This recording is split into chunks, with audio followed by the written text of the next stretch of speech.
प्रादेशिक फल साग भाजी एवं पुष्प प्रदर्शनी 2024 के शुभारंभ कार्यक्रम के अवसर पर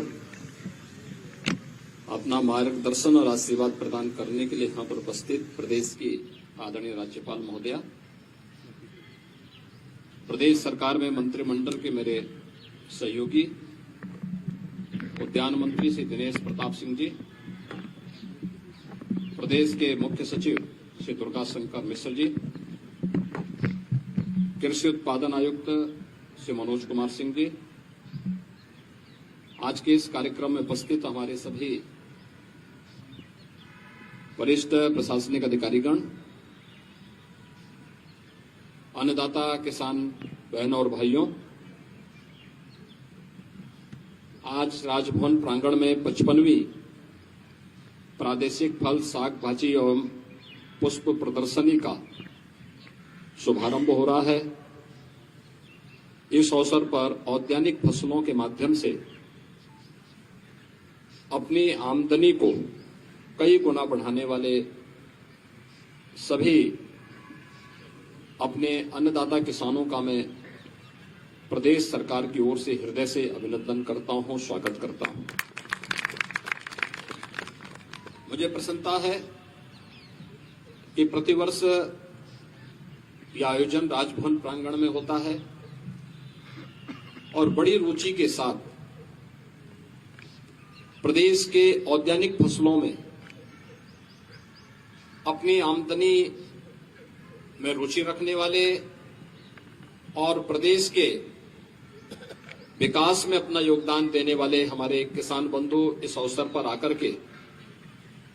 अपने अपने उत्पाद को इस प्रदर्शनी के माध्यम से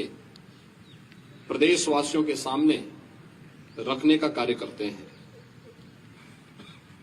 हम सब जानते हैं उत्तर प्रदेश एक संभावनाओं वाला प्रदेश है।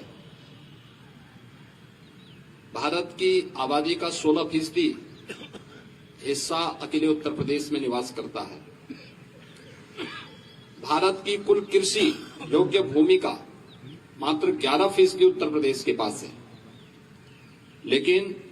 खाद्यान्न उत्पादन उत्तर प्रदेश में देश के कुल खाद्यान्न उत्पादन का 20% से अधिक शेयर उत्तर प्रदेश करता है। इसके साथ ही औद्यानिक फसलों में देखेंगे कि जो उत्तर प्रदेश के अंदर कृषि योग्य भूमि है, इस कृषि योग्य भूमि में मात्र 10% भूमि का ही उपयोग औद्यानिक फसलों के लिए हमारे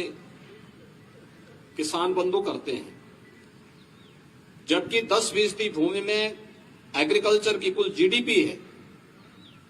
उसमें 24% शेयर अकेले इन औद्यानिक फसलों के माध्यम से किसानों को और प्रदेश को प्राप्त होता है। यानी ये दिखाता है कि अन्नदाता किसान की आमदनी को कई गुना बढ़ाना है तो हमें परंपरागत खेती के साथ ही औद्यानिक फसलों को प्रोत्साहित करना पड़ेगा, उसको आगे बढ़ाना पड़ेगा। और उसी प्रोत्साहन के लिए अभी यहां पर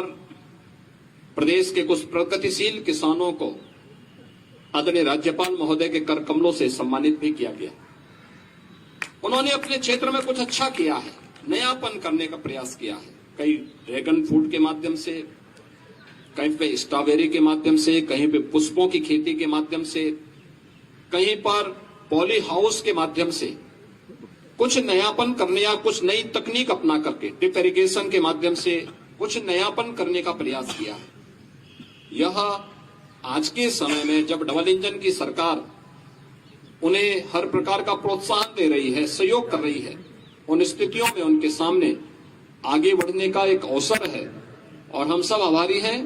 माननीय राज्यपाल महोदया के कि वह प्रतिवर्ष इस प्रांगण को प्रदेश के औद्यानिक फसलों में रुचि रखने वाले हमारे प्रगतिशील किसानों के लिए 3 दिवसीय इस प्रदर्शनी के लिए उपलब्ध करवाते हैं। उसमें न केवल हमारे अन्नदाता किसान भागीदार होते हैं, बल्कि लखनऊ और प्रदेश भर से आने वाले लोग भी इस प्रदर्शनी का हिस्सा बनते हैं। आदरणीय प्रधानमंत्री जी के विजन के अनुरूप अगर हमें किसान की आमदनी को कई गुना बढ़ाना है और प्रदेश की जीडीपी में भी हमारे गांव का, हमारे जनपद का और हमारे प्रदेश का योगदान हो सके, इसके लिए हमें इस क्षेत्र में और भी रुचि लेकर के आगे बढ़ना होगा। यह न केवल आमदनी बढ़ाने के लिए बल्कि विटामिन की दृष्टि से भी, पोषक तत्वों की दृष्टि से भी इन औद्यानिक फसलों के माध्यम से हम प्रत्येक नागरिक के जीवन में व्यापक परिवर्तन ला करके कुपोषण जैसी उन बीमारियों से लड़ने के लिए भी हम अपने आप को, अपने लोगों को तैयार कर पाएंगे। एक बार फिर से 3 दिवसीय प्रादेशिक साग भाजी और पुष्प प्रदर्शनी के शुभारंभ के अवसर पर मैं आदरणीय राज्यपाल महोदय के प्रति आभार व्यक्त करता हूं। आप सभी अन्नदाता किसानों का हृदय से अभिनंदन करते हुए, जिन्हें आज सम्मानित किया गया, उन किसानों को हृदय से बधाई देते हुए 19 को आदरणीय राज्यपाल महोदय के कर कमलों से यहां पर इस पूरी प्रदर्शनी में जिन किसानों ने रुचि लेकर के अपने प्रोडक्ट को यहां पर प्रदर्शनी के माध्यम से प्रस्तुत किया है, उन सब के सम्मान और उनका प्राइज डिस्ट्रीब्यूशन का कार्यक्रम भी उस अवसर पर संपन्न होगा। मैं उन सबको भी हृदय से, जो उसमें स्थान प्राप्त करेंगे, उन्हें हृदय से अग्रिम बधाई देता हूं, शुभकामनाएं देता हूं। धन्यवाद। जय हिंद।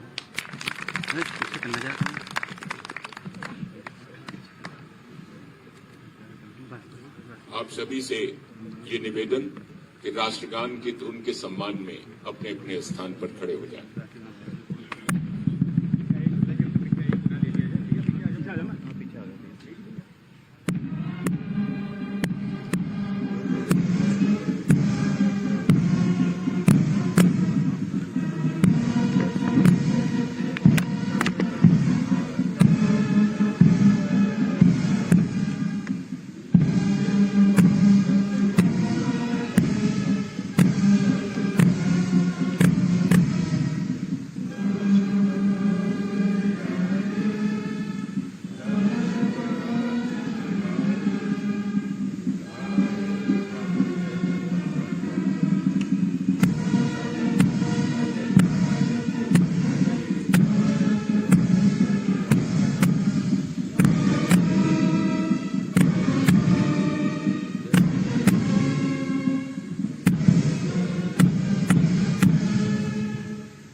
माननीय